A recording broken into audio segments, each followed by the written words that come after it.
Comment cricoter un porte-clés en 3 étapes. Restez bien jusqu'à la fin de la vidéo car je vais vous montrer la technique du drapeau qui va vous faire gagner énormément de temps. Allez, c'est parti, générique.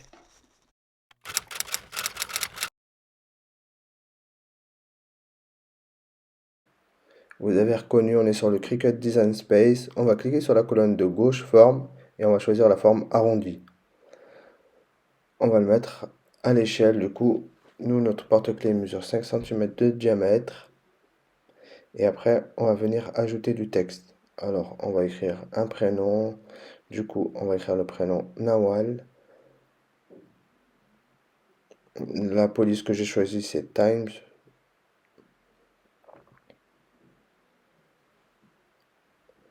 Et on va continuer en ajoutant du texte.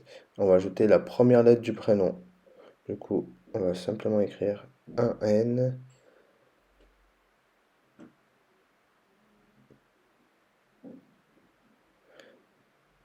Une fois terminé, on va pouvoir mettre le cercle de couleur blanche et on va superposer la lettre N sur le cercle. On va mettre à l'échelle. Du coup, je vais diminuer légèrement la police. La taille, je vais diminuer légèrement la taille. Et voilà, ça paraît à peu près correct. Et on fait pareil pour le prénom. On va choisir une écriture tout attachée. Du coup, je vais dans la police Cricut et je regarde la première écriture attachée. Voilà, celle-ci. Voilà, ça paraît correct. C'est plutôt sympa. Alors, je vais réduire aussi la police parce que c'est encore un peu trop grand.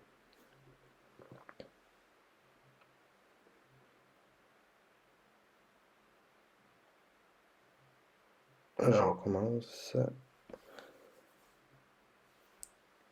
Et voilà, parfait, ça, c'est la bonne taille.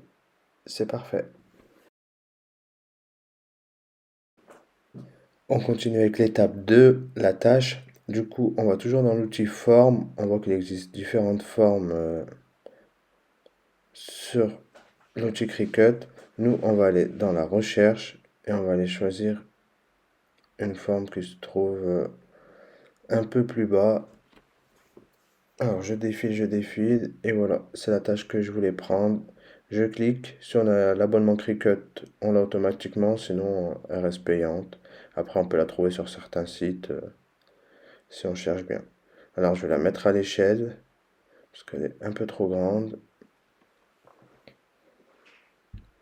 Du coup, tout simplement dans taille, je déverrouille bien le petit cadenas en haut pour pouvoir accéder à la longueur et à la hauteur.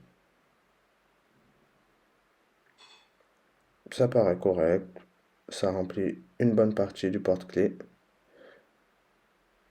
Je vais faire le test pour superposer, je mets en avant si ça me paraît, si ça me paraît derrière. Du coup, je vais mettre 2 fois la mise en avant. Voilà. Et je fais pareil pour le prénom. Et voilà le résultat final. Ça donnera quelque chose du genre. Et on va passer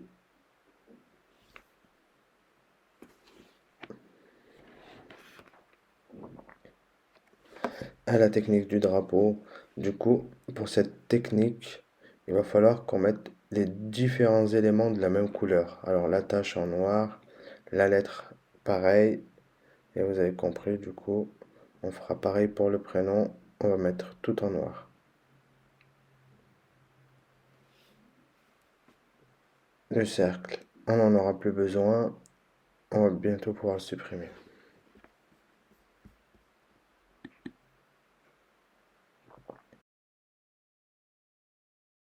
Du coup, on poursuit, on choisit le matériel, on met continuer.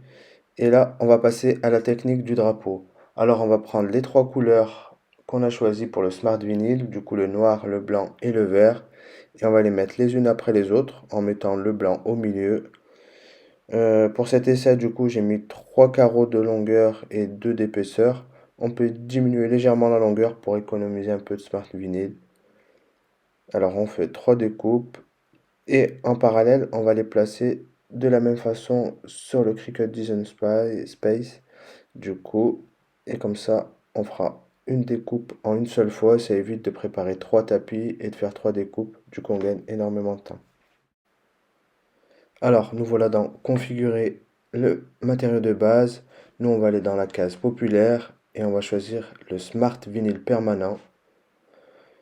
On clique dessus et c'est parti. On passe à l'étape 2. Il va falloir charger le matériel et mettre la lame à pointe fine au niveau de la Cricut. Du coup, on voit le bouton qui clignote. Une fois qu'on a fini de charger la lame à pointe fine, on prépare le tapis avec la technique du drapeau et on appuie sur le bouton qui clignote tout simplement. Alors, une fois que le matériel a été reconnu, on appuie sur la flèche Go, le bouton qui clignote à nouveau, et c'est parti pour la découpe. Alors, nous voilà à la dernière étape, l'étape 3.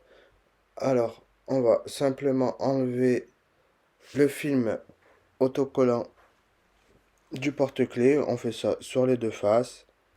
Et après, on passe à l'étape suivante. On va couper les extrémités du Smart Vinyl. Là, on est en train de réaliser pour la tâche. Parce que, comme je vous ai dit tout à l'heure, ma découpe, elle est légèrement trop grande. Et après, on échenille. Ça veut dire qu'on va enlever le contour de la tâche.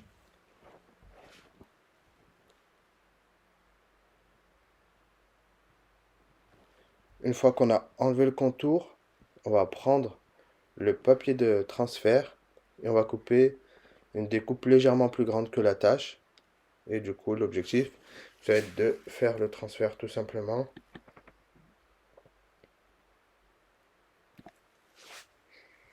Ce papier de transfert, on peut utiliser le même pour les 3 découpes.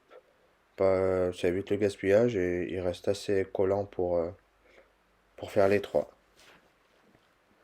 Alors, on va le superposer sur la tâche et on va appuyer de manière à que ça adhère.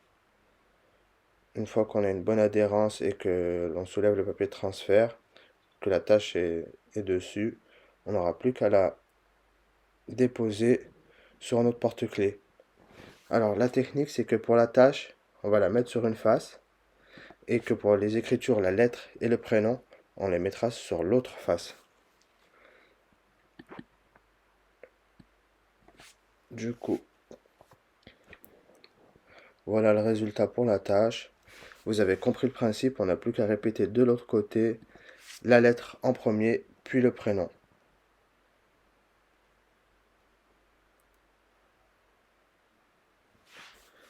Et voilà, j'enlève le papier de transfert et c'est terminé. On se retrouve après avoir réalisé les 2 autres étapes. Voilà le résultat, si vous avez suivi toutes les étapes, il n'y a plus qu'à refermer avec la pince.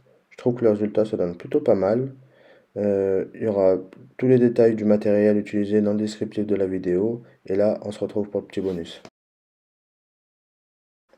Du coup, voilà le résultat final. J'ai cricoté un petit support pour le porte-clés. Je trouve que ça fait un peu plus sympa.